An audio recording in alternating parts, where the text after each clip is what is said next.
Banyak pemain-pemain yang bermimpi untuk masuk ke NBA. Banyak pula yang sukses dan menjadi salah satu pemain terhebat dalam sejarah, seperti MJ, Kobe, dan LeBron. Ada yang karirnya sukses menjadi All-Star, ada pula yang karirnya biasa-biasa saja. Namun ada juga beberapa pemain yang sebelum masuk ke NBA, diprediksi menjadi pemain yang sangat sukses di NBA, memimpin perolehan statistik di liga saat di kampus atau di SMA. Namun malah menurun drastis ketika mereka masuk ke NBA. Akan kami bahas dalam 4 pemain terburuk dalam sejarah NBA. Sebelum lanjut, jangan lupa like dan subscribe ya.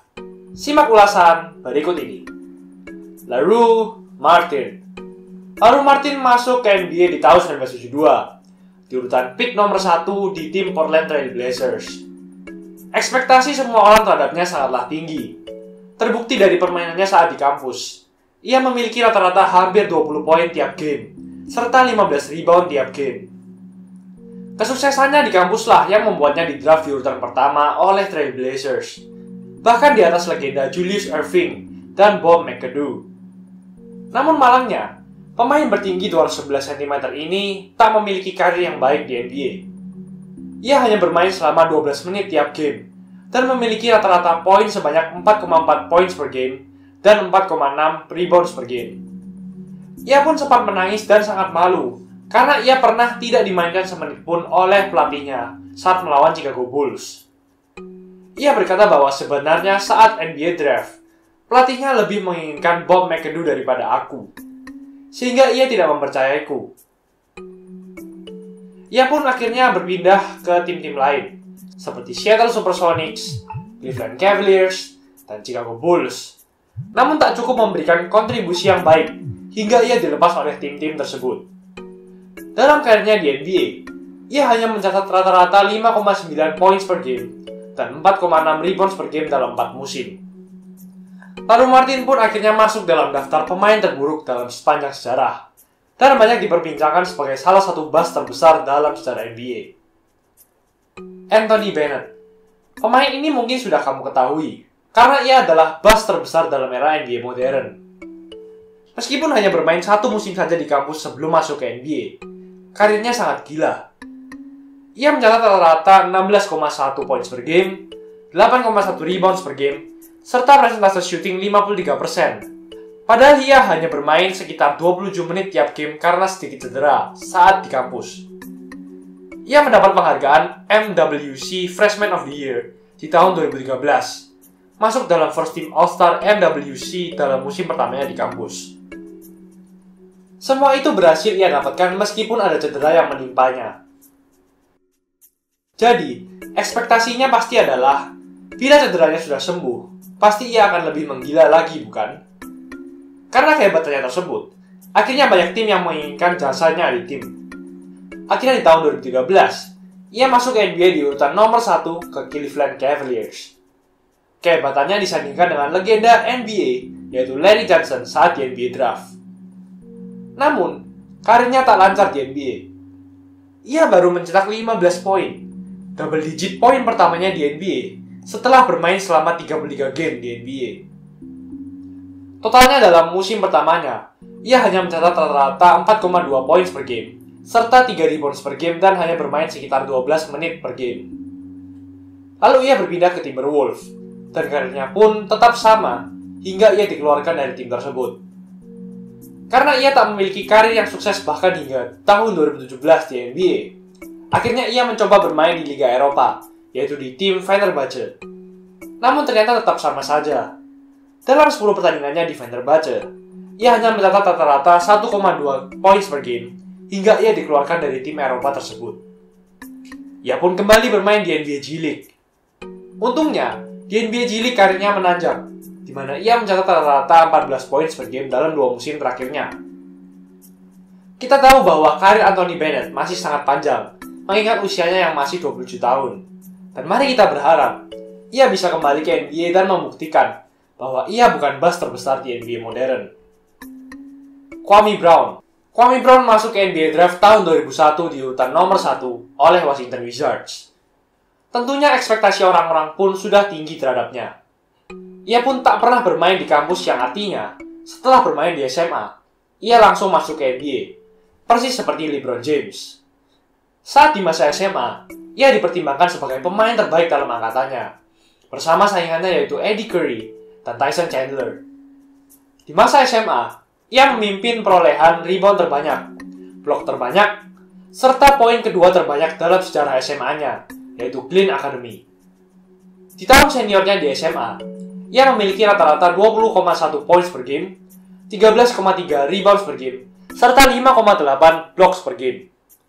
Ia mendapat penghargaan McDonald's All-American Team di tahun 2001. Ia pun awalnya sempat ingin bermain di Liga Kampus di tim University of Florida, namun mengurungkan niatnya dan langsung masuk ke NBA di tim Washington Wizards. Konfidensinya pun tak main-main. Ia pun berkata ke pelatih Wizards yaitu Doug Collins bahwa bila Anda mendraft saya, Anda tak akan menyesalinya. Mungkin bila kita melihat karirnya di SMA yang sangat fantastis, pelatihnya pasti akan percaya dengan potensinya. Namun bila kita melihat fakta dan kenyataannya sekarang, semuanya sangat berbeda dari omongan Kwame Brown.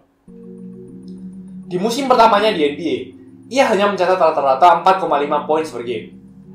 Di tahun keduanya dan ketiganya di Wizards, ia memang sempat menunjukkan kenaikan.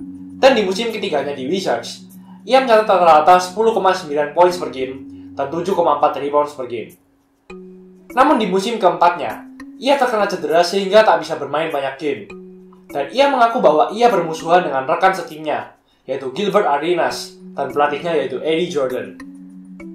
Akhirnya ia memutuskan untuk hengkang dari Wizards ke Lakers.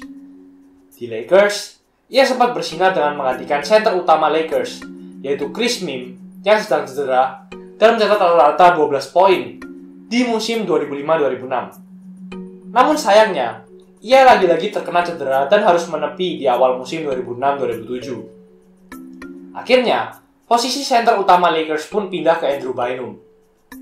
Ketika Kwame Brown pulih dari cedera, ia pun kembali menjadi center utama lagi bagi Lakers. Namun sayangnya, lagi-lagi ia terkena cedera, dan Andrew Bynum pun menggantikan posisi center utama, dan akhirnya Andrew Bynum memanfaatkan hal tersebut dan bisa bersinar menjadi bintang di Lakers. Karena banyaknya cedera yang diterima oleh Kwame Brown, serta performance yang tidak seimpresif itu, bila dibandingkan dengan draft pick-nya yang nomor 1, banyak fans Lakers yang membencinya. Ia dianggap tidak fokus bila di lapangan. Terbukti dari ia pernah sekali tidak berhasil memasukkan open dunk, serta pernah memiliki turnover yang lebih banyak dari rebound yang didapatnya. Akhirnya, ia hengkang dari Lakers dan berpindah-pindah tim hingga total 8 tim, hingga akhirnya ia keluar dari NBA. Tahun 2019 kemarin pun, ia ditangkap polisi karena menggunakan marijuana. Javaris Crittenton. Pemain ini masuk ke NBA di urutan 19 oleh Los Angeles Lakers di tahun 2007. Karirnya saat di SMA dan kampus pun tak main-main. Ia sangat dominan terutama saat di SMA, dengan mencatat rata-rata 28,4 points per game dan 7,5 assist per game di musim juniornya di SMA. Ia pun mendapat penghargaan McDonald's All-American di tahun 2006. Lalu saat di kampus, di musim juniornya, ia memiliki mental kepemimpinan yang baik dan ia pun dianggap sebagai kapten oleh rekan-rekan setimnya, meskipun baru di musim pertamanya. Setelah bermain satu musim di kampus, ia memutuskan untuk bermain di NBA. Namun saat di NBA, karirnya juga tak bagus. Di musim pertamanya di Lakers, ia hanya mencetak rata-rata 3,3 points per game. Setelah itu, ia berpindah ke Washington Wizards. Di Wizards, ia terkena kasus karena ia menodongkan pistol ke rekan setimnya, yaitu Gilbert Arenas. Mereka berdua pun diberi hukuman probation dan dilarang bermain di NBA hingga akhir musim oleh almarhum komisioner NBA, yaitu David Stern. Hingga akhirnya ia dilepas oleh Wizards. Karirnya pun tak lancar di NBA, dengan hanya memiliki rata-rata 5,3 poin per game selama 2 musim. Lalu di tahun 2010, ia keluar dari NBA. Di tahun 2011, ia terkena kasus pembunuhan tak disengaja terhadap seorang ibu yaitu Julian Jones. Polisi mengatakan bahwa sebenarnya ia tak berniat membunuh Jones. Ia berniat membunuh seseorang yang mencuri darinya beberapa bulan sebelumnya. Lalu di tahun 2014, ia kembali ditangkap karena menjual marijuana. Dan di tahun 2015, ia ditangkap lagi karena kasus pembunuhan dan ia dihukum selama 23 tahun di penjara. Itulah ulasan mengenai episode kali ini. Jangan lupa like, comment, dan subscribe agar channel ini bisa berkembang dan menghasilkan video menarik lainnya. Thanks for watching. I'll see you in the next video.